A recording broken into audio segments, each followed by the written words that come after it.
You have ever thought Frank Warren and Eddie Hearn sat next to each other and having a chat, being a fight that happened in my peak and when we were both at our peak, because it would have meant more to me to like a knockout like that. Don't recall anything. How put me to bed? How do I get to bed? The substance that was in my system was so little that they said that it wasn't gonna give me any benefit or make me any stronger. But at the same time, is a muscle builder. Welcome back, guys, to another episode of Beyond the Play with the big dog, Troy Deeney. We're filming that in Dubai with a very, very special guest. Mr. Dubai. Mr. Dubai, yeah. Now he is, yeah. No, I am. I spend a lot of time here, but I still live half the time in the UK, but yeah, I spend a lot of time here with Dubai. It's a little bit safer. I mean, UK was getting a bit dangerous. Yeah, UK's a bit mad right now. Getting a bit crazy with what happened last year, but yeah, it's nice to just travel around as well. Being retired at the same time, I think it's good because I want to do different things in life now. Yeah, you want to live things I couldn't do before. You know, things I couldn't do. Like obviously, when you was a football player and all that, you can't do things. You have to stay in one location, train there. But with me now, I want to enjoy my travels. Yeah, absolutely. Reap the rewards of what you've done in your career, basically. You can't walk around with the RM in the UK. You can't walk I know. That's nice. But that's sad. Oh no, it's very sad. Yeah, not to go political straight away, but it is sad. It's just a lovely piece. It's just a little shame that he's got sat there like that. Considering he woke up half an hour ago. Yeah, I know. So let's go straight into that. I love you to bits. I swear my alarm was going off. Put my alarm on at like 11 a.m. because I got to bed like 4. Yeah. I'm a late sleeper. The funniest human being I know. So I'm on the flight with Amir yesterday and his lovely missus, and we're talking, and he's going, right, we've got this podcast tomorrow, and I've said 12:15, Amir, like recording starts, and he goes, 11:45, yeah? And I was like, no, Amir, 12:15. He goes, so 11:30 in the business bay tomorrow. I was like, no, Amir, and then did your missus wake you up? Yeah, today? the wife kicked me out of bed. She goes, it's time, you need to leave now. But you know, the worst thing that you can do in bed, I don't know if you do it, you know when your alarm goes off, you got one eye open. You're snoozing it. No, I did a snooze bit, I went past the snooze bit. But then, when you got one eye open, you're on Instagram, just keep yourself awake. Watch this video. I'm WhatsApping him saying, are you awake? Thinking, please, straight to 2 blue ticks. I was like, thank God. Matt text me. I'll just wait for Troy's message. No. I'm the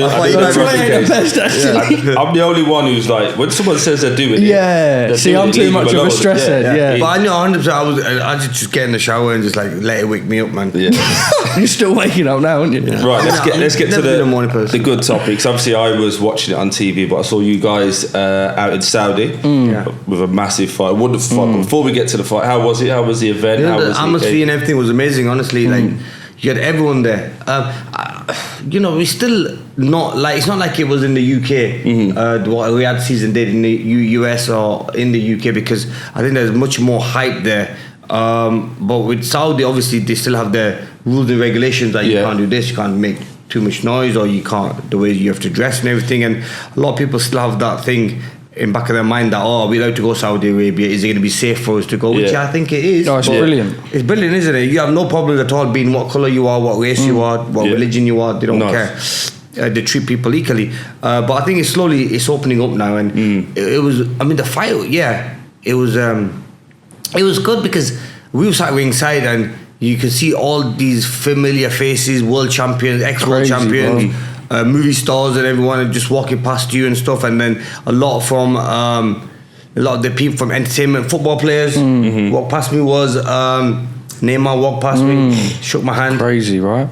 You know what I mean? It's just nice that when the other sportsmen like appreciate you. Yeah, absolutely. As they should, by the way. But it's nice though, isn't it? Because end of the day, they like, you have to understand that football is the biggest sport in the world, isn't it? And boxing is getting there. But when footballers like Neymar and Ronaldo know who you are and they shake your hand and say hi to you, like, wow, like, you know. I think that's a big thing with you, and obviously we met not too long ago, but I don't think you realised how important you was to the UK boxing scene. Yeah, I agree. I've said it before, not when you were around, but you was Anthony Joshua before Anthony Joshua was around. I mean, we probably helped bringing boxing back. Yeah. I mean, back in 2004, after Olympic Games, boxing was on a bit of a decline. And we're looking for our next stars, weren't we?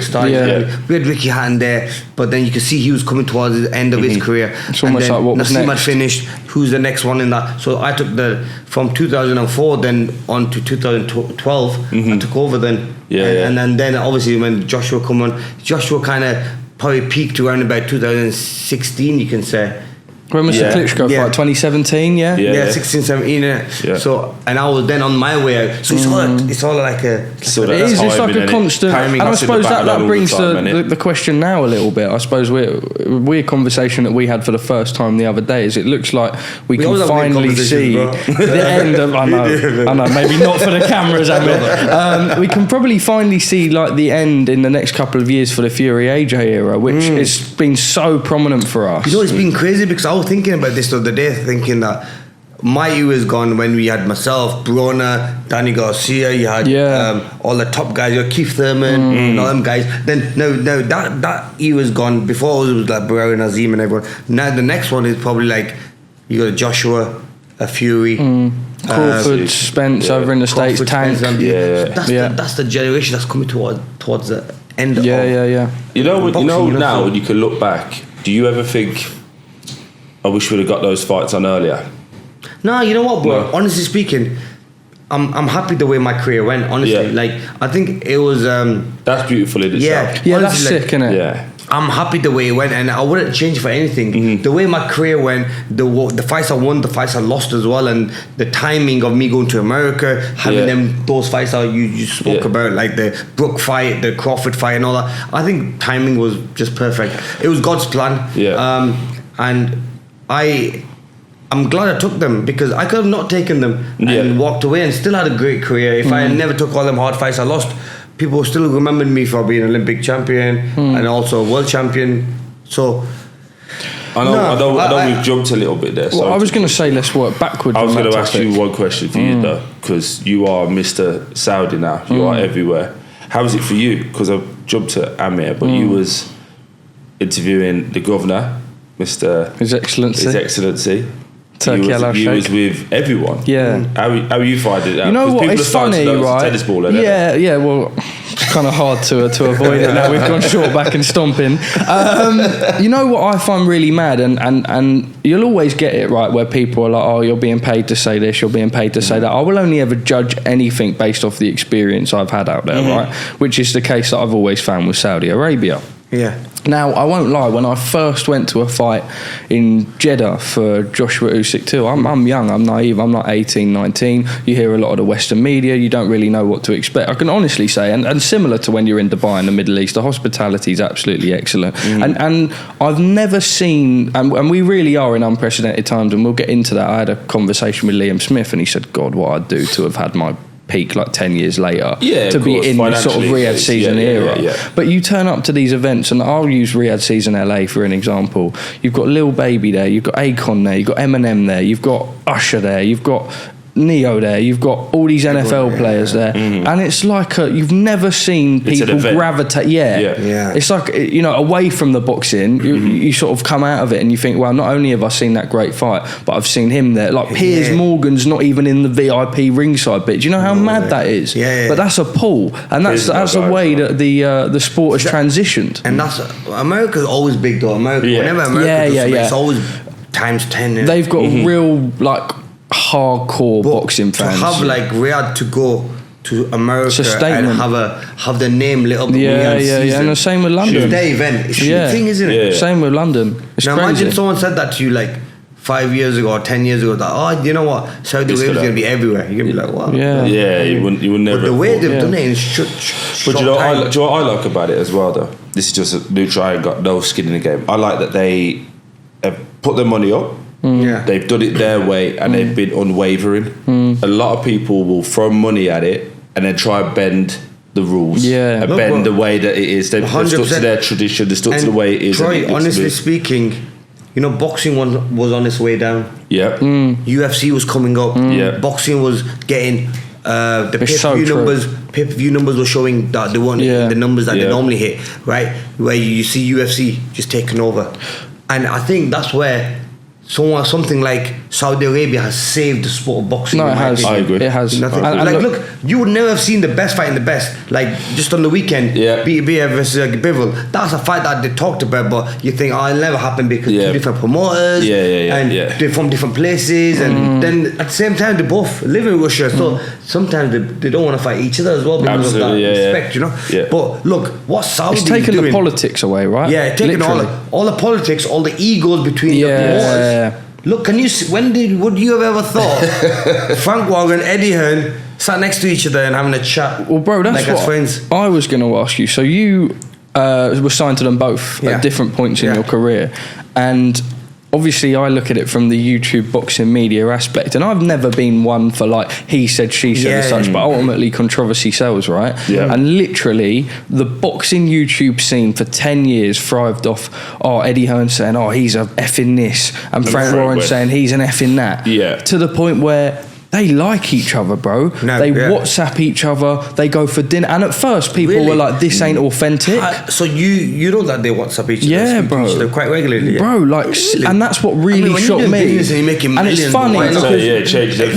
No. And of course, and I think, look, ultimately, the financial aspect brings them together, right? Yeah. But I think the business pulled them apart. Yeah, of course. Just competitive rivalry. But that's everything that was wrong with it. I've seen pictures with you with like Conor Benn, for example. But at one point, was you and Conor potentially talking about fighting, but it was only because of that competitive rivalry that I don't like him. But then actually get next to the person. You sit with someone and you think they're not bad, you know. Yeah, it's crazy. Same with Brook, you know what I mean? I saw him we had season fight in London. We got. Well, I saw you, bro. Like you're doing interviews together. Yeah, crazy. So, I mean, that's what boxing is all about. Like boxing is a sport, and the only sports that you can hate your opponent or your rivals, like your promoters and stuff like that. But then later on, as soon as you throw a punch at each other, you're friends again. But that says it all, really. I thought. Sorry, go on, you go. No, I was just going to say that says it all, and that's exactly what really fighting is about. If you've ever got two differences, what the old school way is, right? Go and have a tear up and then shake hands afterwards, and that's how you settle your differences, isn't it? But it's about respect. But when you look at perfect example, I think Fabio Wardley and Clarke. When them boys they've had 12 rounds, they've had a tear up, and then they had the gloves off. No one was disrespectful. Yeah. I just want to beat you. You want to beat me. And then obviously the way it ended obviously was Fraser ended up in a bad way, but there was no over zealous. Yeah, exactly. No showboating or calling him this or that. It was like, look, end of the day, you know, we all go back home to our families. Yeah. Everyone's in it for the same reason, right? You're one punch away from getting hurt. You can imagine, Wardley's missus was there, or Fraser Clarke's family was there. So it's just not nice, you know what I mean? That in fact you're after having a punch up, then you're arguing. You've done it there. The best man won, shake hands and walk. Yeah, absolutely. Amir, if you don't mind, I want to work backwards. I was going to work forwards, but you mentioned Kell Brook. Work backwards, aren't you? Always.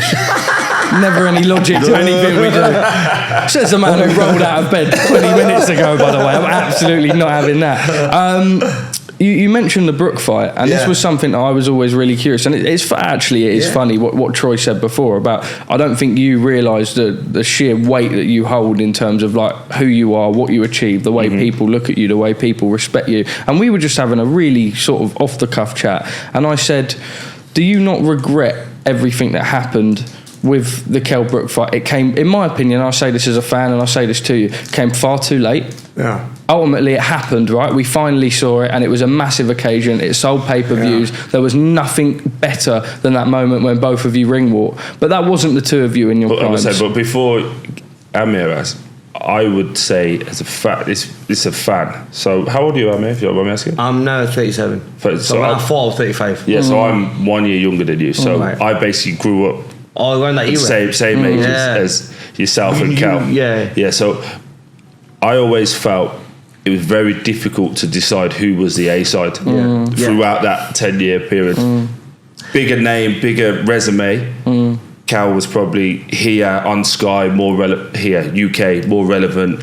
You could see him and touch it. Do you get what I mean? So it was always difficult to find who was the A side. Yeah, it was always a fight that was going to happen. I think respect where it's due to Kell and the team. I think when we went into negotiations, they put the hand up and said, "Do you find Amir the A side?" Oh, brilliant. So there was no that's for the outsiders. That's how it was always. And you know, like for the outsiders now who are watching this, to be honest with you, like Kell's team were really good. honestly, to work with. His trainer, Brendan. Yeah. Sorry, the Ingles, not Brendan. It was Dominic. Dom. Yeah. Dom was also good. We all met. We spoke about it, and even not many people know this, but we'll come to that. But when I met him after the fight, but when we do the fight negotiations, I agreed everything. He agreed everything. They said Amir's going to be the A side. He's going to walk out second. Obviously, name's going to be called out second as well, and they were cool with it. Do you ever have like that change? So you have a little chat before get the contract sent off. It comes back and it's completely people start changed. demanding different things. You know, at the level that we were at, I think they were too scared to even do that. You know, because they knew just that. Of the pull. You know, because honestly speaking, in my head, I didn't think the fight was ever going to happen with Kell. When the negotiation started, I thought it's not going to happen. I mean, we're going to try it. Something's going to happen, and there's going to be something that breaks. Forget it. Yeah. And so really nothing went wrong, and I think it all just fell right. Like even like sometimes like we'd talk or negotiate, and something will be like just not right, and I'll be like, forget it. You just can't be bothered with the headache and you know, changing this, changing that, sending it back. So, but this time everything went so smoothly. I think it was good to have a middleman, which was who was good with me and who was good with. To facilitate it, right? To facilitate it. And he was the middleman, and he made sure that he's going back and forth, making sure that he's going to get this fight done. You talk about negotiations being easy, but like I say, it came too late. People were calling for this fight for so long. And I'll say that to you and look. But you know, I mean. So you say negotiations were easy. Why didn't it happen sooner? Sooner it didn't happen because then it was harder. Because you know why it was harder back a couple of years ago when we was at our peak was because we were both making big money.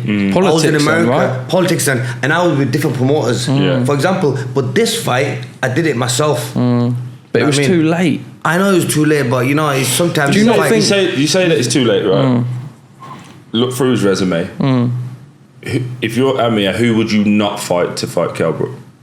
No, it's not that. Yeah. It's more like in their prime. You thought British boxing fans. I'm asking him because he said it's too late. Yeah. So I'm asking you to put yourself in his shoes and say, who would you not? What fight would you not have taken? I think it's not that as such. It's just like as British boxing fan. And by the way, like we talk about Riyadh season and everything. Factually, that fight would have happened.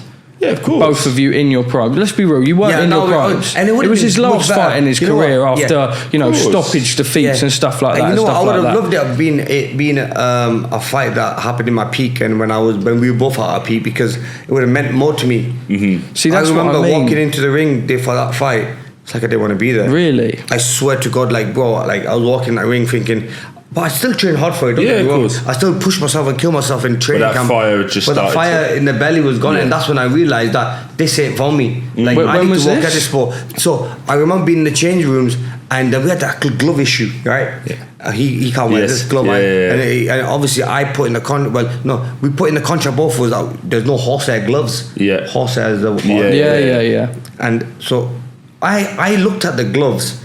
And I said, you know what? 100% they are horsehair because I can see the dip in them. Yes. And I go, I can look. I don't want to touch them. And so the head of British Boxing Board, Robert Smith, said, Amir, you know you're causing big problems here, and we're gonna end up giving you a massive fine for this.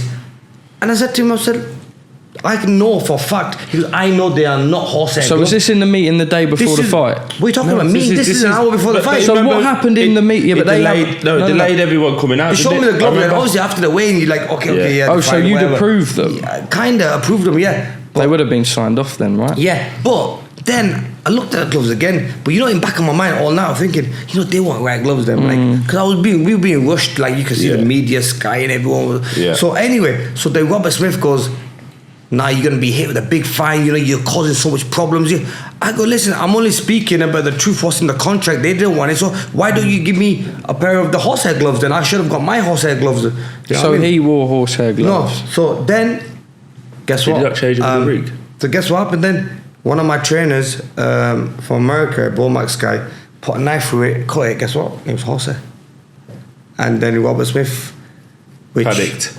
But look, a guy that looks after the British Board of Boxing and was saying to me, you can't do this. No, I've looked at them. I've seen the paperwork. And as soon as they cut it, I mean, he didn't look, he just walked away. Now, that's what he said. He couldn't stand up to it. No apology from him or the British Boxing Board. Anyway, the fight went on. He wore my gloves then. Kell wore my fights. But all this was going on while before the fight, an hour before the fight. I feel like there was a delay. There was a big delay in it, yeah, I remember. Yeah, I remember it being this guy. So you're dealing through all of this while, and obviously Amir's just mentioned there that the fire wasn't there. All of that's going on. Yeah, and you must just be thinking like, oh man, I was done from the game then. I was in that change room. I was thinking, fuck a lot of athletes have said that though. You know what? I was like thinking, you can't tell though. Like no athlete, of course, no athlete will stop. No. But it's not until you get the story 2 years later. All this happened, and then I'm thinking, fucking this ain't for me. I can't do this no more. Like just the headache and the lies from British Boxing Board. And who do you fucking trust in this game? You can't trust anyone. Think about it. This guy's looking. The British Boxing Board, they're looking for your interest, but really they're doing the opposite. Anyway, then you have to prove them wrong. When you're complaining about something, you say, nah, they're horsehair gloves. No, they're not. Yes, they are. I'm the fighter. I know they are. Boom, cut them open. Oh, sorry, I'm here. And they walk away. So then it's a fight walk. I remember walking towards the ring and I'm like, fucking don't want to be here, mate. Really? Like, that fight was, normally I'd be nervous. I'd be like ready. Did anything change though? Like, I don't know, you caught a jab or you hit him with a jab, but did anything in you go like, this is all good, or was it just completely dead at that point? It was completely dead because like when we was in the ring, you'd normally be nervous, you'd be a little bit excited but nothing. And everything was like slow motion type. Like, wow. You were like really I was really lethargic. I felt really lethargic. I remember I didn't want to be in there. Like, I remember when the fight got stopped, I was taking unnecessary shots and I was just on the ropes and just couldn't throw nothing back.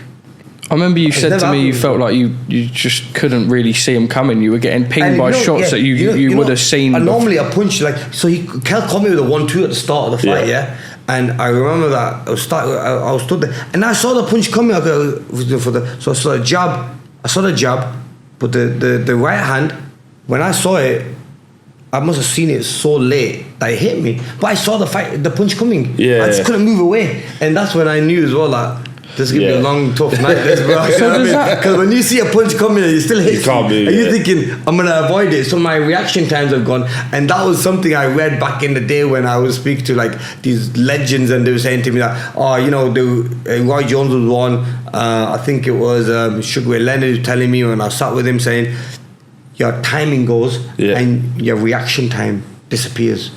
And that was a huge part of your game, wasn't it? Yeah, my skill was what got me far in boxing was my reaction time. Getting away from shots and the speed and movement. But this time I was getting caught with shots I never get caught with. Yeah, it's crazy. That's why to me, I'm almost like saddened by it, because I know that there was some spiteful press in the build up to the fight, but knowing that you weren't going in there with that same fire in your belly that you would have had 5 years prior, I want to take this guy's head off. You know what? No disrespect to anyone or this fight. You have to understand that I didn't know that. I didn't feel that. I didn't know that till I was walking to the ring for. I don't really want to be here. It was only till the fight's over I realised that this ain't for me no more. Because is that hard to accept? I mean, look, in training camp, I trained hard for it, and I worked so hard knowing that nothing's going to go wrong. But then, when you put it to the test, which it was me being in the ring, that's when I realised that I don't have that fire in me. It was hard for me, because I've always been that type of fighter that has always, whenever they put me in a challenge, I've always come through. Yeah. But this time I didn't. Well, let me just lastly on that then. Like looking back now and comparing it to, I don't know, some of the camps where Amir was in his prime, where he was moving up divisions, picking up belts when you won your first world title or so. Can you honestly sit here and tell us throughout that camp with Bomac out in Nebraska that you seriously felt like, did you deeply feel it like you did to your other camps? I trained very hard. Yeah? Oh fuck, I trained so hard, honestly. One of the hardest I've trained. Okay. Yeah, so...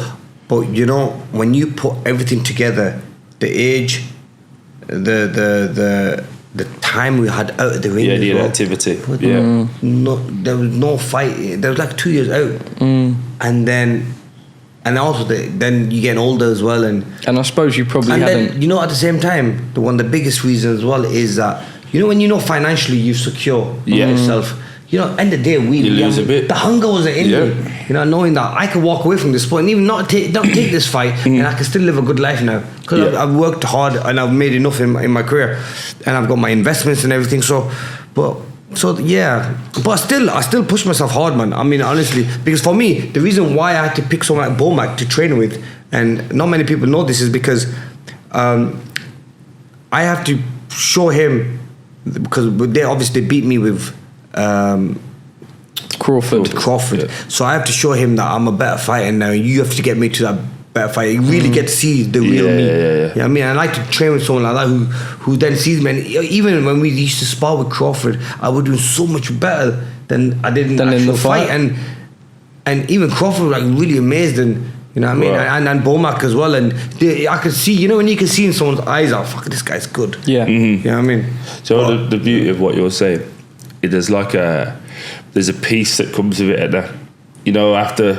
Not at the time, but like a week. Where you can appreciate where you've come from. No, just like it's done. Yeah, it's done. Oh, but I swear, bro. You know how. But is there? Yeah. That's what I find nice, so interesting. That's why I like. But not everyone gets that in boxing, and that's what's really sad. Not many athletes get that. Yeah, because Kell had the polar opposite, right? Yeah. People still talk about Kell fighting now. Injured. Can't fight again. How many people want to fight again, but people don't want to see them? Yeah. And they're just craving for it. And they get to what's he had the Holyfield, like 50 odd, and he's craving the fight, or he needs the money. Look at Mike Tyson fighting Jake Paul. I know financially, there's a different element to that. There is a different element in that, yeah. But I'm talking about. I know what you mean. What you mean there, Troy? Honestly, like I am very lucky. And absolutely. Thank God. That's why I'm always thankful. And what am I? I've always been good to people, and I think that comes from. That has to be one of the reasons that I come through this whole career, and I'm happy, and I had a decent career. But yeah, man, honestly, it could have been worse. Absolutely. And we've seen it as well. Legends and great fighters have not really had a smooth run at the end. At the end, they've had a really tough, rough. But in this game of life anyway, I like to go on these little rants. If you can end on your own terms, you cracked it.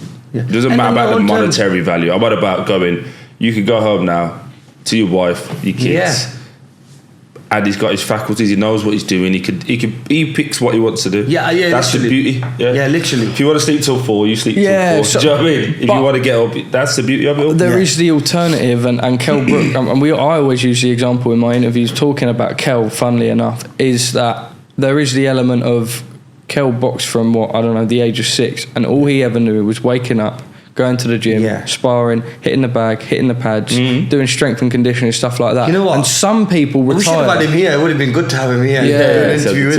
We can line that up at some point. That'd be incredible, right? Together, but there is that element of like the other side of it. You reap the rewards, right? You're quite enjoying the life where you can go and sit in a shisha gaff and sleep until 4. The alternative is like, I don't know, like a Kell Brook struggled and was quite vocal about his struggle. He retired and he was like, well, what am I doing? All I've ever known is getting in the gym and fighting.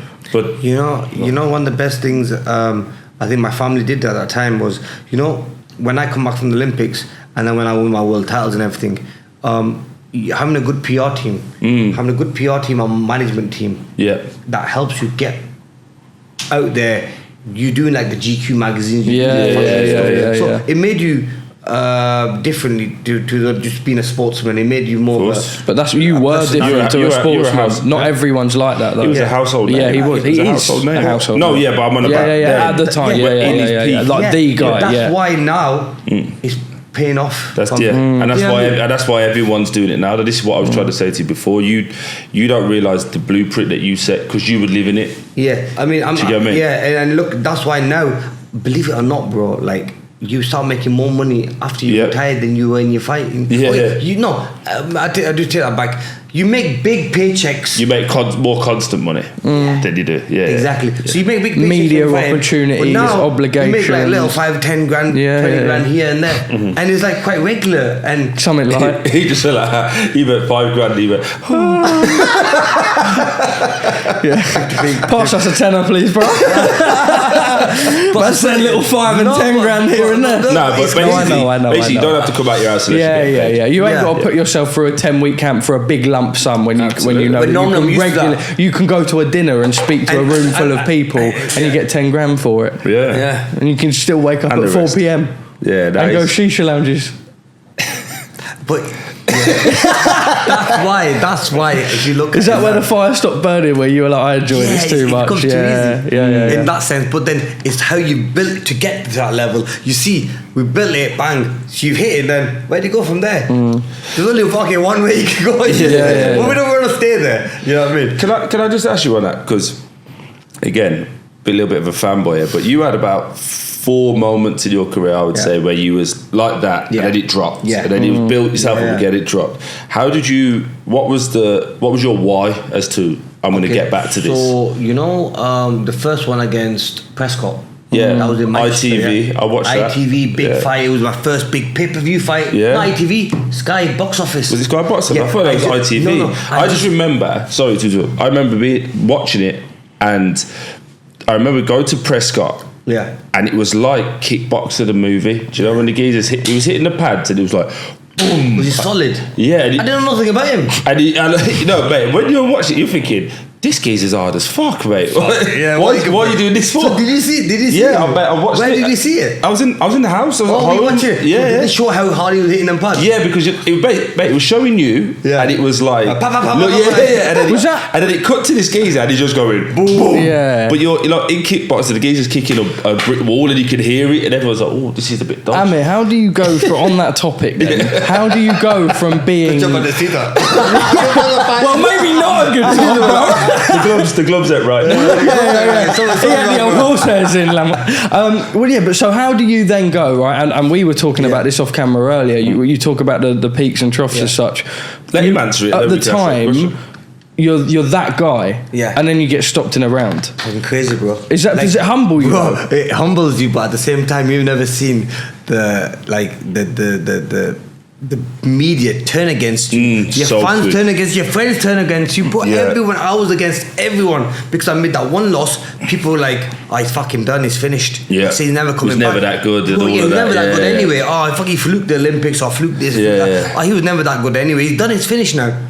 So that was my motivation to come back stronger. I got to see who the real people are in my life. You know what I mean? And I want the real people in my life were my family. Yeah. My dad was always beside me. My trainer was always beside me. And they said, don't worry, it's always another day. Yeah. It's normal. What my family said to me, my dad said to me, look, you lost amateur fights. You came back. You know, as an amateur, I lost one of my first 3 fights, lost my second 3 fights.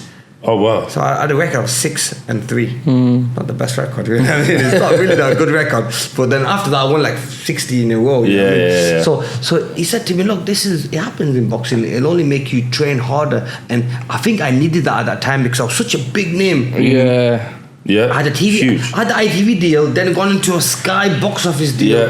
At the age of, I must have been about 19. Yeah. Did you believe in the hype?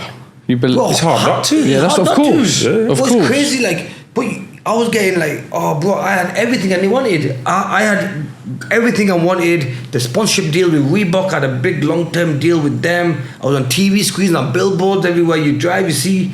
Yeah. And I think it did hit me. I needed to be brought down to earth again. Had you been stopped in the amateurs before? Was that your first time being stopped? And let's be real, it was quite a devastating knockout. So talk us through. Man's laughing. No. You know what? Only Amir, you can sit and crease about him. Amir, please don't knock the sign down. I love you. Please don't knock the sign down. Do you know why I'm laughing? Because it's the way that he went.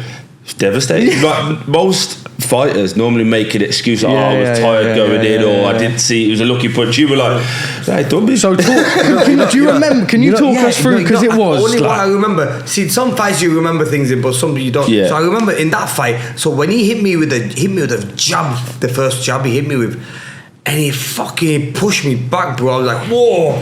Like, he hit me hard with a jab, and normally you don't feel that. And then, because I didn't like fighting guys like Prescott, because they were dangly, long. Yeah, rangy, yeah. But at the same time, they had like a whipping power. And bro, that's what he caught me with. I just couldn't get close to him. But what my hype was that, fucking, I'm Amir Khan. I'm the guy who's supposed to go in this with this. It's my show. Yeah. I'm the big man. You know what I mean? It's me. You're it's the my boy, time. yeah. And this can't go wrong. It's not written where I'm gonna lose this fight. I never had it written then that I cannot lose a fight. You know what I mean? So I'm gonna go in there and just do my job. It's gonna be hard, but I'm gonna just stick through it. What I find fascinating. When he caught me, he beat me, knocked me out. After that, bro, like, yeah, you know when you go into a room and you normally have a room that's full of people. Yeah. Then you go in a room that's empty. I mean, I saw it all proper, and I was more, for me, it hurt my pride more than anything, because I was like, oh, how do I face people? They would never have thought Amir Khan's gonna lose. Not that in that way. And in the first round as well. Round as well. Like, there's no excuses. That's what I find fascinating about your career, because to be stopped like that in the first round and then to go on what you achieved is pretty fucking unheard of, let's be real. Yeah, before winning anything. Yeah. Yeah. I mean, yeah. Because a lot of people at that point, that's them. Normally, a promoter would be like, yeah. But one of the reasons why maybe I was built back up again and given that second chance was because, not to sound like big-headed, but it's because I was a big name in the sport, and I was the only one at that time a big name, so they needed to build me up again. You took the opportunity though, not many people. Was that with Frank? Was you with Frank? Oh, with Frank at the time, weren't you? Do you feel like he lost faith? After Prescott fight, no, sorry. Do you feel like he lost faith in you at all? No, he didn't. He didn't at all? Check this out there, yeah? So I was going to come to that now. So straight after that Prescott fight, now I've got knocked out in the first round, destroyed, yeah? He puts me in the ring as a tune-up fight against not Phil LaGreca, what's he called? The guy from Ireland, a kid from Ireland, yeah? He put me in the ring with him. Straight after him, he puts me in the ring with Marco Antonio Barrera. Yeah. In the same arena I was knocked out in. Now that's in the back of my mind as well. I'm get over those demons. Get in there, yeah. And I beat him, I stop him, and then I fight for a world title. Yeah. Now look how quick it happened. Like within after 2 fights, I was world champion. Crazy, right? So it's crazy, and so if you think about it, even if I beat Prescott, I should have would have taken me 1 or 2 fights to get to a world title level. But guess what? It still went the same way. It was just that I needed that to bring that focus back. I needed that focus and the hunger back. So it was good that, you see, I said it was God's plan. Because I think I was going off the rails a little bit. So I needed that wake-up call. When you say off the rails, is that the extra activities? So extra activities, 100%. Look, movie premieres, fashion, everything. all of that. Yeah. Honestly, look, I was young. Yeah. I was 18, 19 years old. All the clubs you walk into, you get a table for free. You know what I mean? All the women that don't want to jump on the table with you, don't want to be with you, right? Then you get invited to all the big premieres. You get invited to anything you want to do, you can do. Yeah. I mean, it's like, obviously when you at that top level, like, it's crazy. The doors open a lot easier. The doors open, and then while we in training camp, we are football players. Yeah. And like Wayne Rooney at that time was want to see you fight. Yeah. Ronaldo came to watch my fight in Manchester when he was playing for Man United. Sick. I mean, when you've got them on your front row, you think you're the dog's bollocks, you know what I mean? every British fighter. That's why it was good for me when that loss happened, because it bought me reality check. It was like, you know what, I need to sort myself out, because if I keep on doing it, if I stick to this, I might as well call it a day now. I need to go back to drawing board and set my life up again. Every British fighter dreams of Las Vegas. Yeah. You were very lucky in your career to do what so many people dream of. I don't like the word luck, you know that. What's that? Yeah, I don't like that as well. I think that was a bit cheeky, that one. Yeah, you were very lucky. No, sorry. No, true. No, you're right, actually. Yeah, that's not the right word. Sorry. No, you're true. But fighting in Vegas is everyone's dream. We know that it was Ricky Hatton's dream. Oh, man, wicked. I suppose, I know it didn't go your way, but you were given an incredible opportunity up at £155. But I fought before then. Yeah, I know. But that was the biggest, not the Canelo one.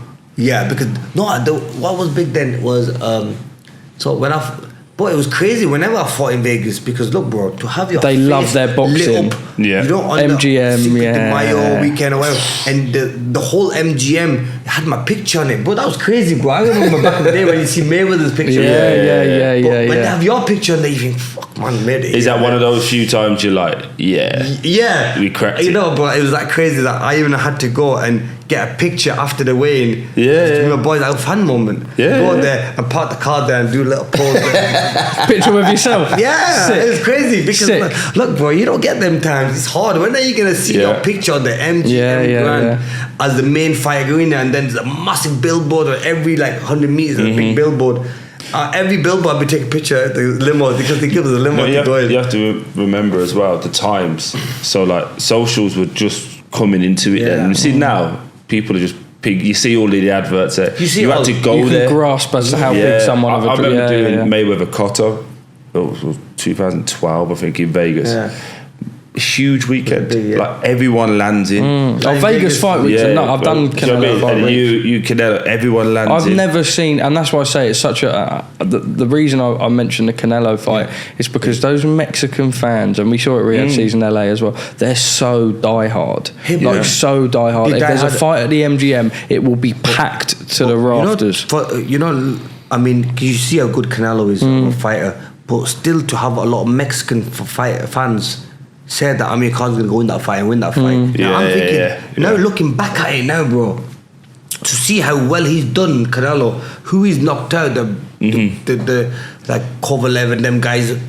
I mean, what he's done in his career, and I was in the same ring as this guy, giving away X amount stones, I can say. But it was an opportunity. But still, how big does he come in? Bro, does he look a monster? I heard that when you just walk in, you put with the clothes on, you just go stand on the scales, check weight, and I did a check weight thing, and I was 162 pounds with my clothes on. I had he weighed in with his shorts on 188 pounds. Wow. With his shorts on. Wow. That's what I mean, you're getting in the ring with a different animal. But listen, for me it was, obviously it's not an excuse, you just give it out some facts. And it was destined to be great, bro. I was going to say it was a big opportunity at the time. Opportunity. What was your fight before? 155. No, before. So 147 to 155 is in some divisions. What's that? That could be even 2-3 weight classes at a time. You add rehydration onto that. We were speaking last night. You say you put 2-3 pounds on. Because I was really normal. I was about 5 pounds on that. But then Canelo obviously didn't want to do that rehydration clause. He was like, nah. That was a thing for a while, wasn't it? Of course. That's a place to be strength. That's the problem with the Benavidez fight. Even I was happy for him to go up 15 pounds, but he said nah. But I was says it all, really, right? But there was when the build up of that fight was happening. I mean, I trained out my skin, trained very hard for that fight. But to even have Mexican people saying that we think Amir Khan can win this fight. I mean, just to have that doubt in people's head. So sometimes I forget maybe really how good I was, because I get myself. This is what I'm saying. Me and Troy realised. People saying that Amir Khan's going to beat Canelo. A lot of people were saying that. But you made that massive jump, didn't you, to go over and train with Freddie Roach and Manny Pacquiao. Virgil. But when you went over there, that was a huge thing, because there was talk that you could fight Manny at one point. So then to go and train in the same thing was hold on, is he... What's going on is he trying to fight him, or was he trying to get on the set? Because Manny was a joke at that point as well. Manny was a beast, bro. And I used to spar with him. But that's why I think people thought that's a dangerous fight for Canelo, because of where you was. For me, it was perfect, because why? At that time was because I had just got beat by Prescott, and I went to America to train there, to rebuild myself, and I needed somewhere to go which is gonna make me train hard. Did you feel you have to move away from the UK at that point? I had to, man. Get rid of all the distractions. Yeah, it was crazy. And then when I went there, the first thing Freddie did the first week, because jump in the ring with Manny Pacquiao and spar with him. What was that like? Talk us through some sparring stories with Manny Pacquiao. It's the only spar you will ever see on YouTube. It's on YouTube. That's the first ever spar we had after that, no one ever recorded. But I've got around about like maybe 300 rounds of spar with Manny, and there were some days we did really well. Some days we got the better of him. Some days we got better of me. But it was a really competitive spar. What Freddie would what Freddie would say about it was like 2 cocks. You throw them up and they'll fight each other. Like, that's what you two were like. Speed versus speed, isn't it? Yeah. But it was an honor to be in the ring with such a legend. Manny Pacquiao, one of the best fighters in the world. That's what baffles me a little bit about the US culture as such, because we always see, like, I see a video recently of, I can't remember who it was, and it came out on Fight Hype, and I don't know if it's like Shakur sparring Tank back in the day or something. Yeah, but there's always so many videos that circulate from US sparring. Obviously, you've experienced that. Yeah. That must be weird as a fighter, because sparring is private, right? Mm-hmm. But we're always seeing tapes and people like rings packed, like Devin Haney and his old man and their whole entourage packed around the ring as if it's a fight. Yeah. That US sparring culture is different, right? Yeah, but I also think I was going to say, I also think there's no truth to it. There's no context to it. No. So that Amir could be on a 12-week camp, and he's in. That's what I'm saying. He's in week 6, but they brought this guy in who's on week 1 chilling and he's fresh. But that's why it stinks, no? He's got to do 3 days. Yeah. Do you know what I mean? You know, they like to intimidate fighters there. Put you in the ring with whoever. So listen, get on with it. But I think that brings the best out of you. Okay. You know why that brings the best out of you? Because you might not think you're ready. You might not think, and if you could do so well then and hold your own, say it's the first week against someone like Manny Pacquiao, who's at the time pound for pound getting ready to fight Oscar De La Hoya. You think, wait a minute, I'm doing alright here. The confidence boost that gives you is amazing. And I never ever turned down any sparring partners. I remember guys coming from Mexico. They weren't really big names, Russians. They all come down, these Russian guys, Mexican guys, and Freddie would be like, yeah, jump in the ring with Amir, I'll do 4 rounds with one, 4 rounds with another, 3 rounds with another. And these guys would dare to fucking take my head off. Yeah. Like literally, like, you know, when you're working, they hate me. When you're working on something for a fight, right? I don't know. You go. We know we got. You're fighting Parsons. Yeah. We're going to work on having to attack the body because he's bigger guy, wear him down kind of fight. I'm giving you a lot more credit than you actually deserve. But you got to try and wear him down. Yeah. And then you get sparring partners that come in and they're just trying to take your head off. Yeah. Does that ever get to a point where you're like, fuck this, let's have a tear up in sparring, or do you try to stick to the? No, you have to stick to the game plan because it can happen in the fight. Yeah. But at the same time, you do want to then show your ground as well. Yeah. And be like, oh, what the fuck? Yeah, who the fuck do you think you are? And I had some wars in there, and there are some sparring partners that just come there just to. They don't follow their game plan. Yeah. Maybe Virgil or Freddie or someone like that have said to them that you have to copy that fighter. Amir's fighting, for example, Amir's fighting Maidana. You copy the same style. Yeah. But these guys will do the opposite. Yes. That's what I was wondering. Is that on you or the coach said to go? No, you ain't coming back. The coach lets it happen. It just has to be because you don't know what fight is going to turn up on the night. So he just lets it be. Yeah.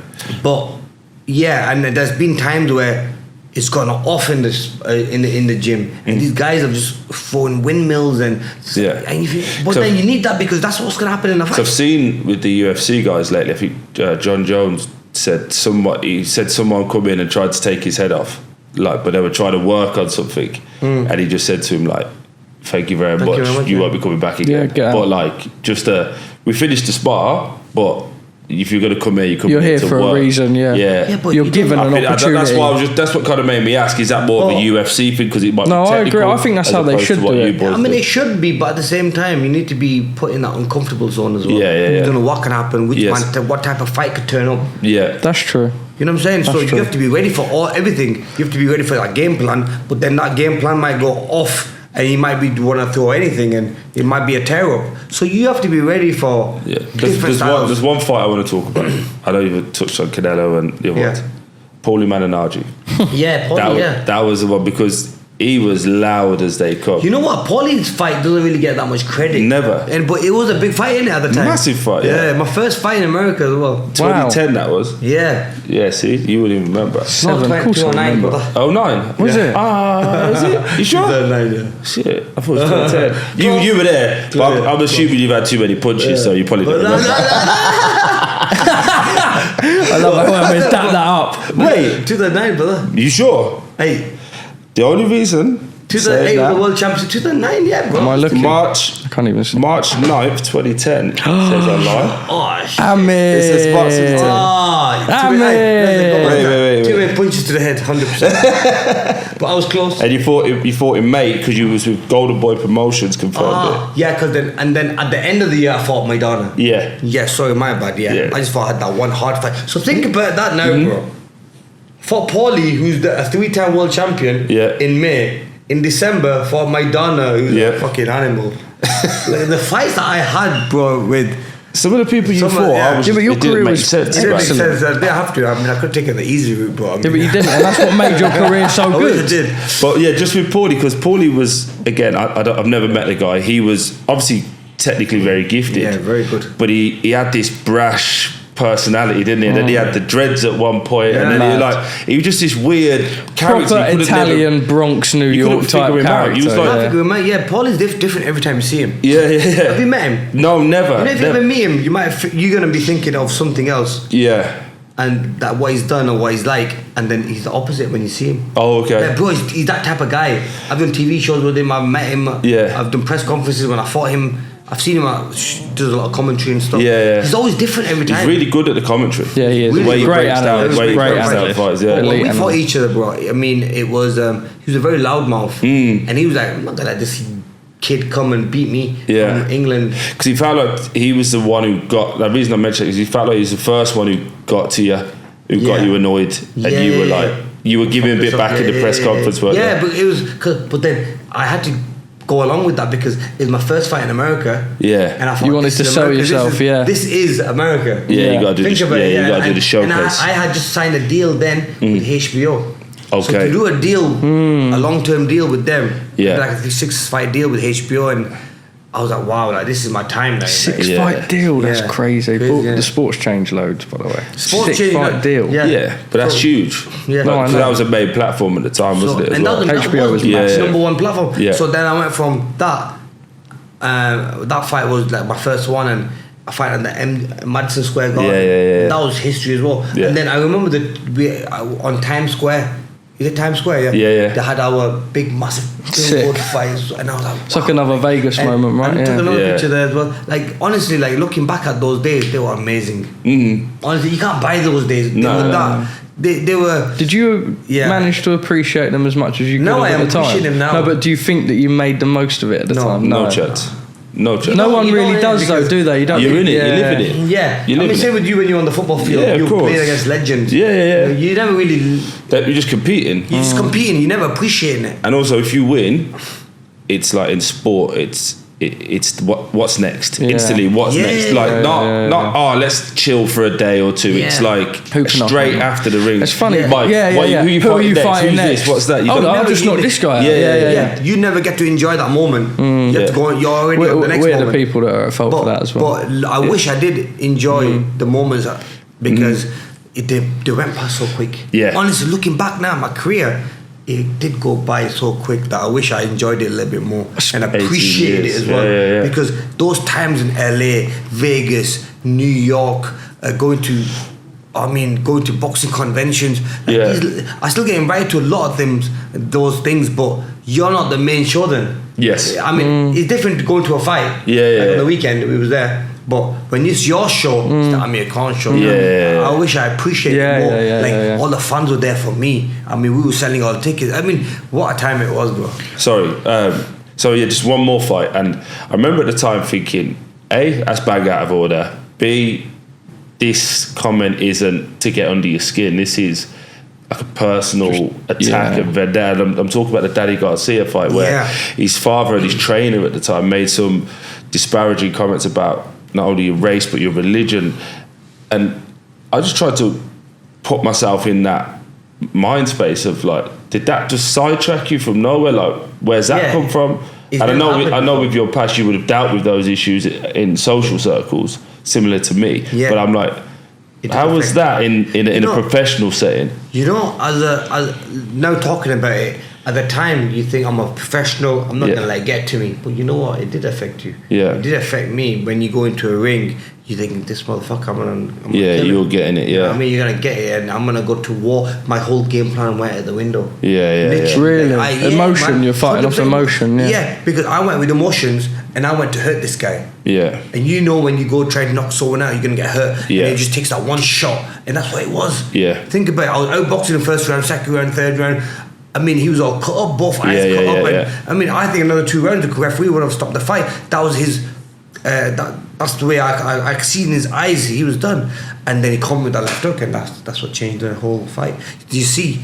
Never, and this is something that the young fighters now can probably agree with, and also take this advice from me is that don't let emotions take over. But there's emotions, and then there's being like racially. But with that, like, did your not only your family but your community kind of put added pressure onto you, like, as well, like, 100%. Get him. Do you better get him, and then reading all those. You know, them days, social media was big. Yes, right?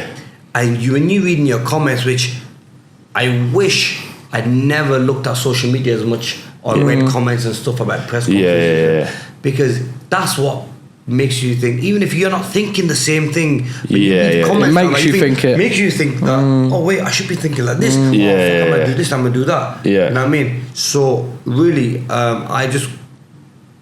was that the most emotional you were ever going into a fight? 100% by a mile. Sorry to bring that up. I just thought it was I mean, and what a fight it was. I mean, that was for the undisputed because we were both. I was unified. Yeah. The WBC title he had. Yeah. And there's one title, the WBO was vacant. So and they put the Ring Magazine title on there. So there was 5 titles on that fight. Yeah. I mean, I had 2, he had 1. But if you'd have gone into that a bit older, a bit wiser now, calmer. Oh man, I would have been much more wiser than that. I would have just boxed and been smart. Because look, he wasn't the fastest, Danny Garcia. He had a great career though. Honestly, absolutely. No disrespect, great fighter. He wasn't that quick. He was easy. You could read him quite well. Yeah. Slow feet. His fates were obvious. Yeah, it's very obvious when you can see what shots coming. But like I said, when in the field, if you see the first, second round, you see how easy it was getting. I think that's when I got so confident that I thought, let me try to put him away now. Knock him out, you know what I mean? Yeah. But every fight I lost, I lost 6 out of 40 fights. Yeah. Every fight I lost, honestly, has made me smarter, wiser. Yeah. And I think I needed them because it just gave me like a massive wake up. You learned more through those 6 than you did in the other 34. You never talk about the wins. Yeah. It was on to the next one. It's always the losses that you think you go back to drawing board and think what went wrong. Do you find that true for when you look at the whole of your career? Like, do you remember the wins with the same regard? And obviously, one's elation, one's disappointment. Yeah. But the same feeling of emotion.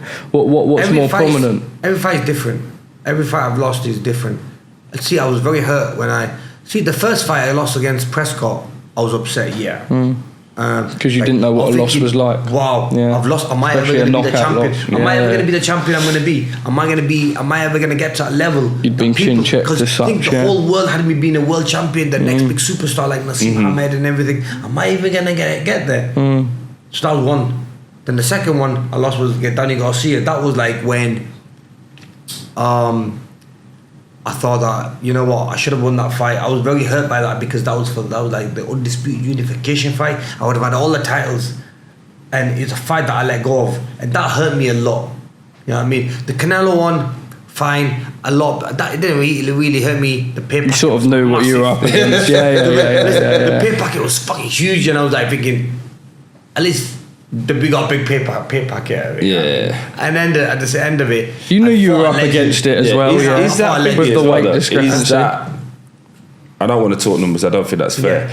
With Canelo, is it so substantially bigger than all the other fights? It was like times 4. Fucking hell. Yeah. Times 3, 4. Yeah, that's what. Crazy money. He's such a draw, so isn't when that deal was put to me, and I was like, I mean, it was about like 11 M after tips. Wow. Plus pay-per-view. I didn't even want to talk to them. 11, 12, call it. We appreciate that for the second podcast. 11, 12 million, So when you look at that, you think, fucking okay, hell. if I had to look at it this way, if I had to fight, now I have to fight Danny Garcia, Lake, Zab Judah, Peterson, and maybe like a Greco 5-5. All to make that much dough. No, I think, and that's not it's not the fight that's hard. It's the training camps. So when you get an opportunity like that, you're gonna take it because you know that it's only one fight. Whereas instead of you taking 5 fights, now Canelo knocked me out, fine, knocked me out with one shot. You know what I mean? But you probably take more damage in all them other fights. Boxed beautifully in that fight. Yeah, I boxed well. It was just that I stopped my feet in round 5 for that split second, and he threw. I remember. That's the problem. You know what? I remember he threw that body shot as a feint. Yeah. Because he knew that my footwork was so good, I was doing everything perfect in that fight. Win the fight, bang bang, moving side to side, not standing there for too long.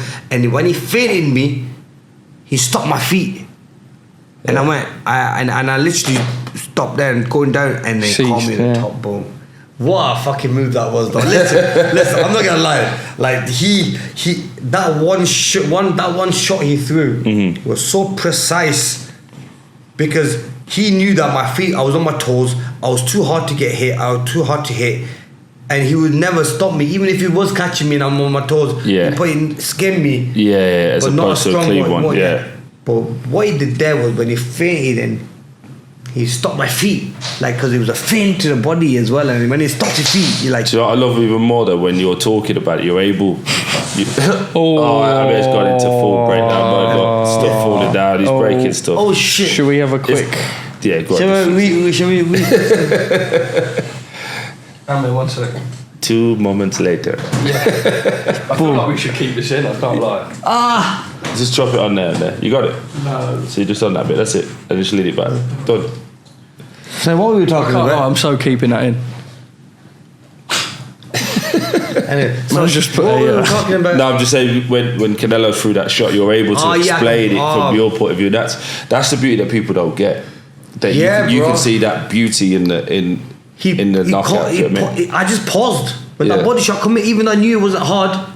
He stopped my feet, and then he's in that momentum for that backhand. I thought, that's an elite fighter, though. That's an elite fighter. You think, by the way, is there a worry? I don't you can't get away from it, but you've said you've been knocked out a few times. Is there a moment when you're like, this is gonna fuck it up?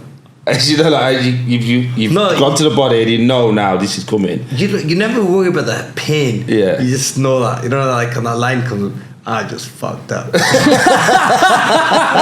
what I mean? Is that what you felt then? Yeah, because when he comes and do you remember that moment? And I was at my peak as well. Yeah. And you see that punch coming, you think, I can't get away because he's coming. And it's just come so quick. Boom. Yeah. I was like, oh, fuck. And then so then when does your memory go at the? I've never been knocked out.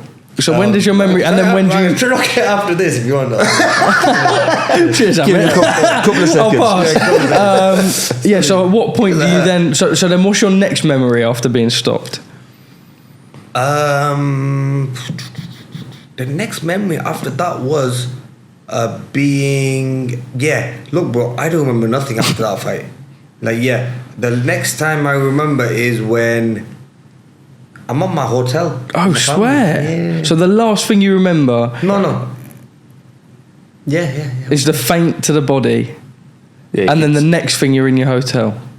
Yeah, that's crazy. No, of course. 100% I had to be concussed. Of course. He hit me that hard. But it's just funny hearing a fighter actually say that. Crazy, that there's just that portion of. I mean, obviously you get. I only remember. No, I'm trying to say, I'm not going to lie, but I don't remember nothing, but I could say lie and say, I do remember it because by watching it on television. Yeah. That you've got this fake memory of it. I don't remember the interview, nothing. Wow. Like, I don't remember nothing.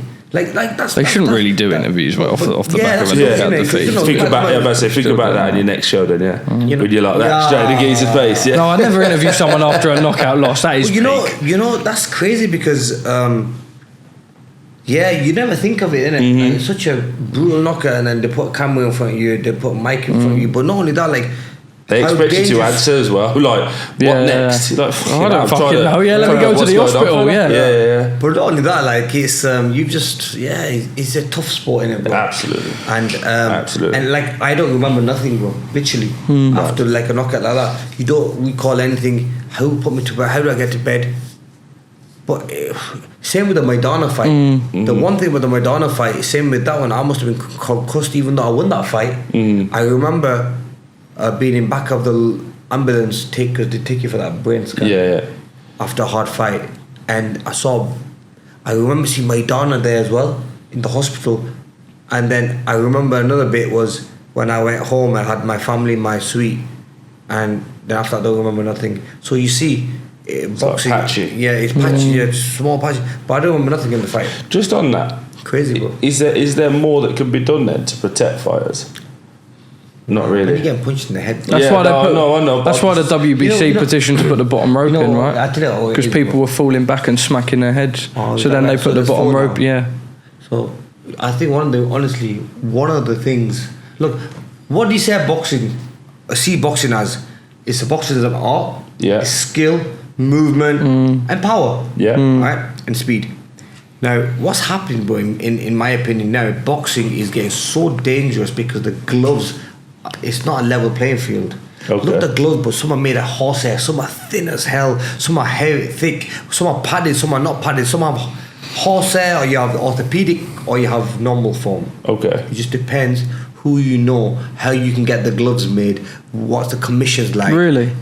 Look, if your trainer tells you, oh, don't worry, this next fight we're gonna get you horsehair gloves, your opponent has no idea what gloves you use. He just thinks they're normal gloves. Every glove is different.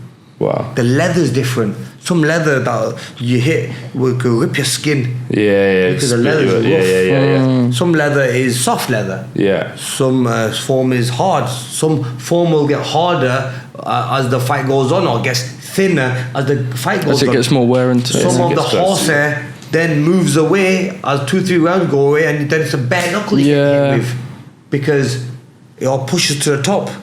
So you see, what's not a level playing field in boxing is the boxing gloves. Wow. There has to be one set rule for boxing gloves that everyone has to wear, and it's even and safe for everyone. Yeah. But guess what? It's not like that because you'll get different sponsors make different gloves.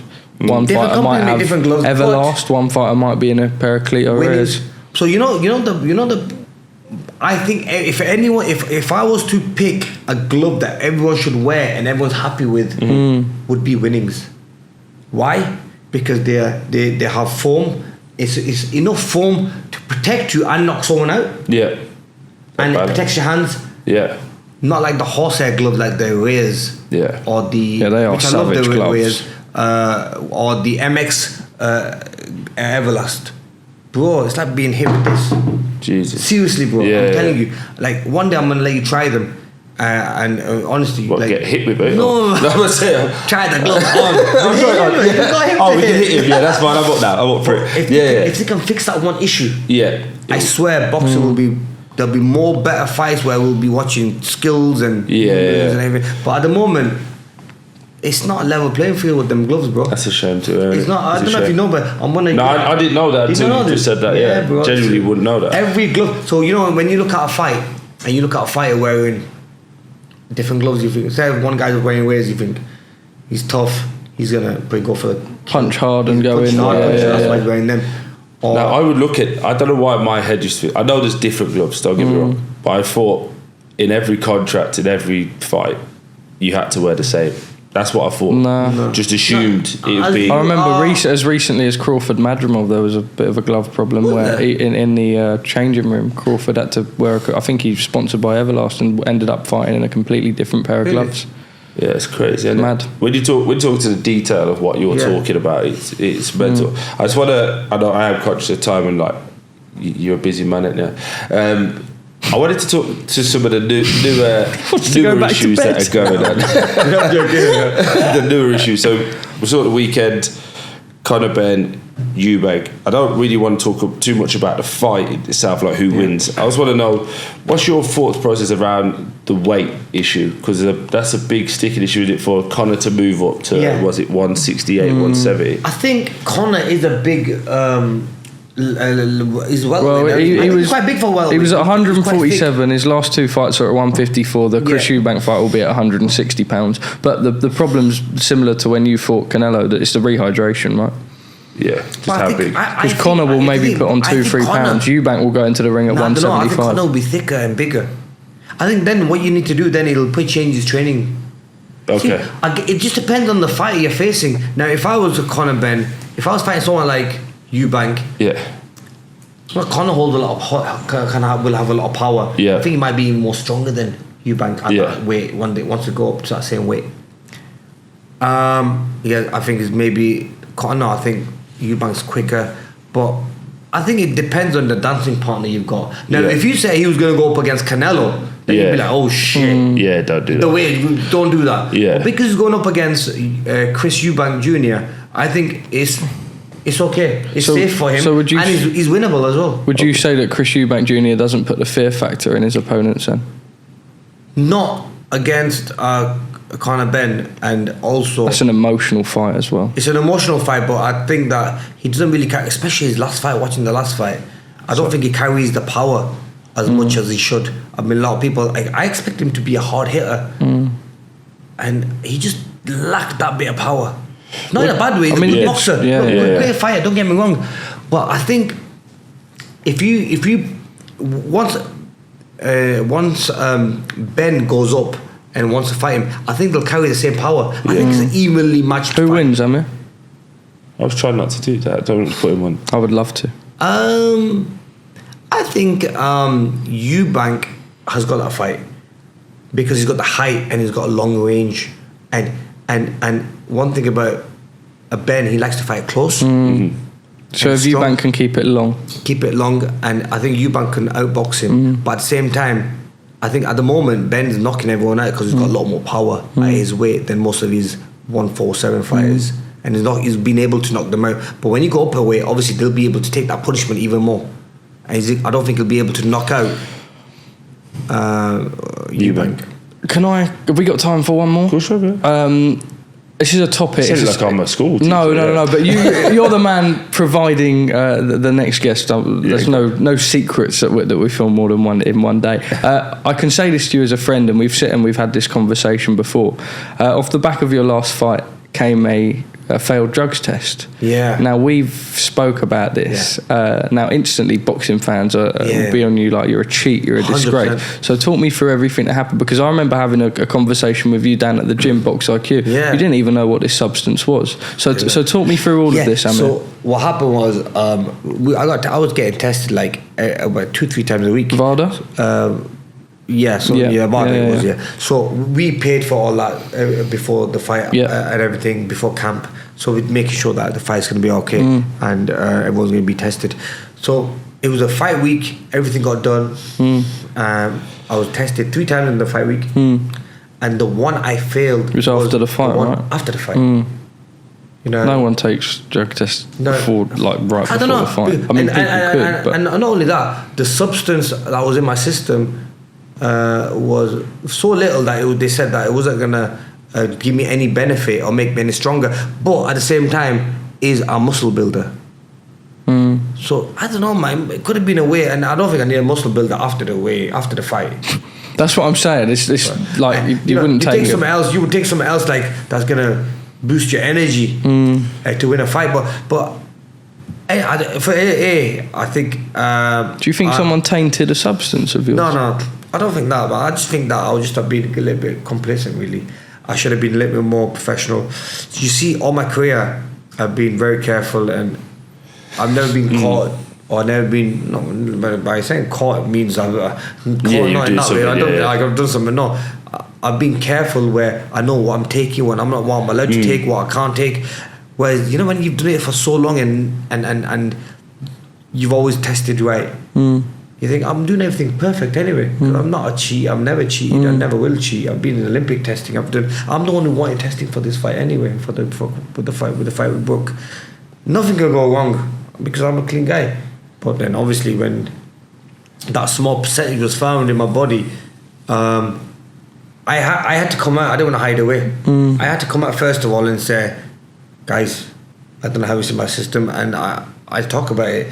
Even though I was advised not to, I said, fuck that, man. I'm a true fighter, man. I mean, I know I ain't done it. There's no point me going out and hiding away and saying that I've never I don't know nothing about it. I'm dumb. I'm just gonna go out there and talk what I think is right, and it's speak bad. the truth. See, for me, like cards on the table. I always find it difficult when people talk about drugs, especially in sport, because we know how much we get tested. We know basically it's on you, and if I go and take a drink off the lady outside, that's my fault. That's opened, yeah, no matter what, like even if it's not opened, she could have resealed it. 100%. It's all on me. So whenever the drugs conversation comes, I always find it a difficult one to have a conversation. But that's not to say that it's not there.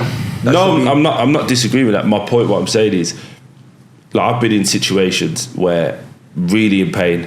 Have you ever been tested like and negative? Mate, footballers are tested. No, we get tested in football. Have you ever come out negative or anything? Never. In 17 years I passed everywhere. I think I was doing 8 a year, maybe 10 a year. Oh wow.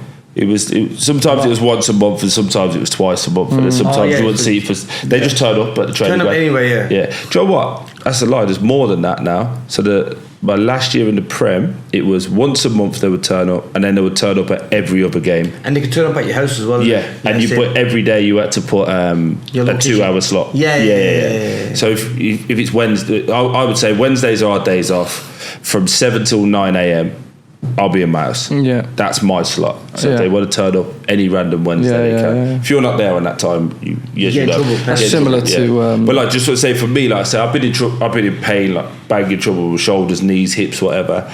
And there's been times you think, Joe, I'll just have that, and you're like, can't. That's phone the doctor. Doc, can I have this? Oh, they can't have that. What do you mean have what? So like some form of painkiller or like with something in it. Yeah. In football, you can't have Lemsips. Really? There's certain things in Lemsips that would show up in your test. We can really only have paracetamol and ibuprofen. That's really it. So I don't know it might be what I've taken. Look, then you start looking so deeply into it that was the blender ever done? I used to have my blended shakes in the morning, and I was asking she goes, no, I bought my own blender. I go, you sure you didn't use the kitchen one in the hotel? You don't know. You know what I mean? It's mad though, isn't it? Are you people are very judgmental. Boxing's a very fickle sport. Are you worried that it will let people taint their thought on your legacy? No, I think people forgot, but I know that I would never be a cheat. I mean, look, when you've been, I think in a way I got off quite lightly with it as well. It was at the end of your career. There was no more that could be done. But at the same time, people know, like, they've known me from day one. I've never been a cheat, and I don't think I ever would have. I mean, what does Kell think? Kell's quite cool. He never really bring it up, to be honest with you. I swear he never brought it up. But not many people know this though.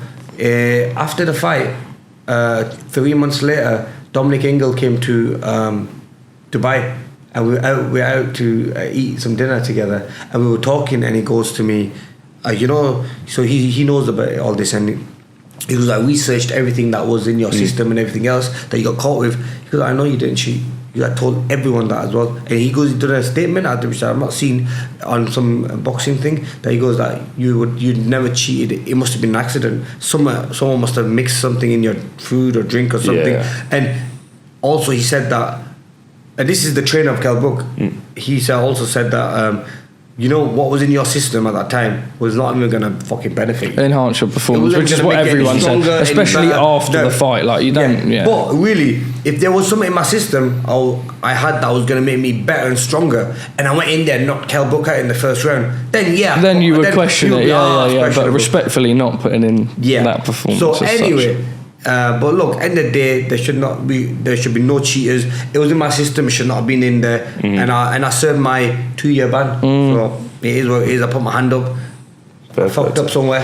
I don't want to end on that negative, so I'm going to end with a little outro. I know it's normally your way, but I just want you to know, A, you're a fucking legend. Thank you. B, you had an unbelievable career, gave us fans many wonderful nights.